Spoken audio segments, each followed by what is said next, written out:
বাংলাদেশের বিরুদ্ধে ফের বদল হবে ভারতীয় দলে, ইঙ্গিত দিলেন রোহিত শর্মা। বন্ধুরা, আপনারা যদি দেখতে চান বাংলাদেশের বিরুদ্ধে কেমন হবে ভারতীয় দলের একাদশ, তাহলে ভিডিওটি লাস্ট অবধি দেখতে হবে। চ্যানেলটাকে সাবস্ক্রাইব করতে পারলে লাইক দিতে হবে এবং নোটিফিকেশন বেল আইকন দাবাতে হবে। ভারতীয় দল দ্বিতীয় ম্যাচ খেলতে নামবে বাংলাদেশের বিরুদ্ধে 22 জুন শনিবার। এই ম্যাচ জিততে পারলে সেমির টিকিট পাকা হয়ে যাবে ভারতের। ভারতীয় দলে পরিবর্তন হয়েছিল আফগানিস্তানের বিরুদ্ধে ম্যাচে। কুলদীপ যাদব সুযোগ পেয়েছিলেন মোহাম্মদ সিরাজের জায়গায়। ভারতীয় দলে বদল হতে পারে বাংলাদেশের বিরুদ্ধে ম্যাচে। আফগানিস্তান ম্যাচে শেষ তেমন ইঙ্গিত দিলেন ভারতের অধিনায়ক রোহিত শর্মা।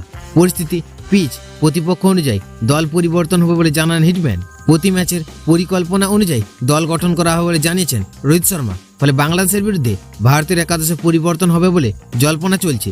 রোহিত শর্মা বলেছেন, আমাদের পরিস্থিতি দেখে সিদ্ধান্ত নিতে হবে। প্রতিপক্ষ দেখে আমরা দলে যে কোনো পরিবর্তন করতে পারি।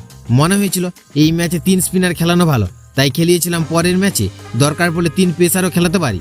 আফগানিস্তানের বিরুদ্ধে ভারতের টপ অর্ডার ব্যর্থ হয়। ওপেনিংয়ে ব্যর্থ রোহিত শর্মা, বিরাট কোহলির জুটি। ব্যর্থ হয়েছিল শিবম দুবে। ফলে বাংলাদেশ ম্যাচে পরিবর্তনের সম্ভাবনা একেবারে উড়িয়ে দেওয়া যাচ্ছে না। এখন দেখার সত্যি বাংলাদেশ ম্যাচে কোনো পরিবর্তন হয় কিনা।